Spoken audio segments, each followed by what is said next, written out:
continuing with our previous format of explanation, we will discuss control flow. So, what exactly is a control flow? It's kind of buzzword like control and flow. So, just to give you an idea, so what happens, right, when this program gets executed, the it gets compiled into binary language, but you know point is like the cursor need to know, like processor need to know what statement need to be executed next. Now in the programming field, like there are cases where we don't want to execute certain statement. If you take this example, based on some condition you don't want to execute the statement, so what do you do, right? That's where the control flow comes in picture. So if you see, this is another control flow statement which is called if statement. Like, if there is a condition, then only execute it, otherwise execute other statement. Now there is other scenario where different kind of flow we need. Like we need the case where you want to execute the same statement, let's multiple times, in a for loop. So that's where the for loop comes in picture. you since it's computer, you can take the full advantage of looping and perform the repetitive tasks in a loop. So if you see, this is a format of for loop.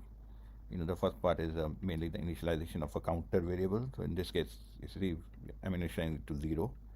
The second part is when does the for loop should end. So it says like, okay, run only this for loop till it's less than 5. What it means is this, this whole statement will be executed 5 times, which means like for 0 to 4, because here we have put a condition 5. Now since we are executing from 0 to 4, it actually goes and executes 5 times.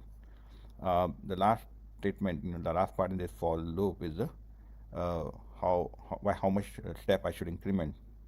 So in this case I'm incrementing 1 time, so that's why I said, like, we can, this statement would execute 5 times. Now there could be a case that you can change it to, if you can add it a different step, like plus 5 or something, or this. So this statement will execute only 1 time.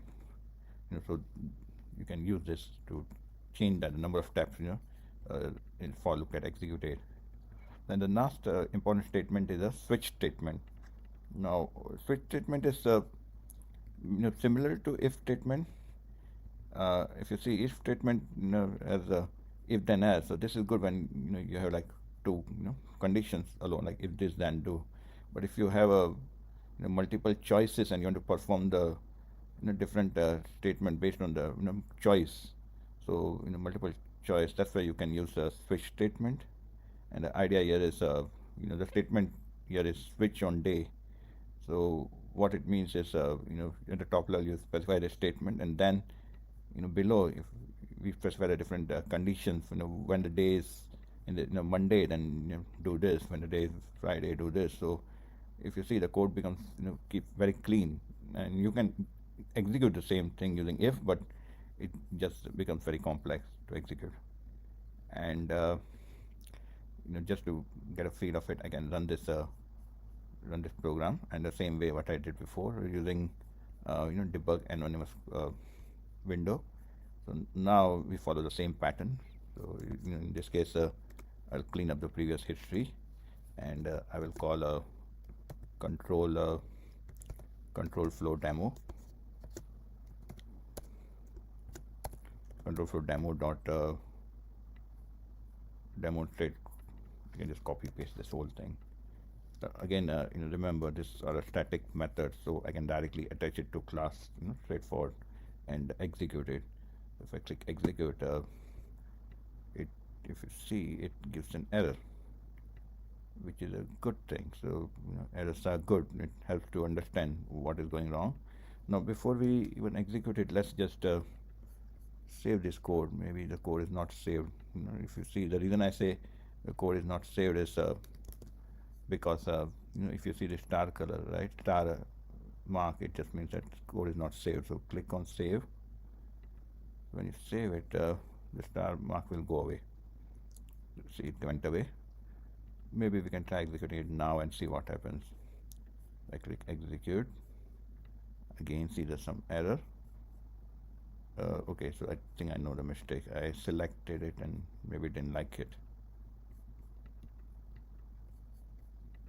Anyway, there seems to be some error. Honestly, I don't have any clue.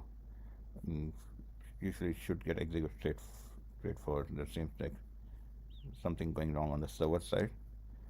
Maybe it's not executing, but I think you guys get the point, you know, about the control flow statement. Thank you.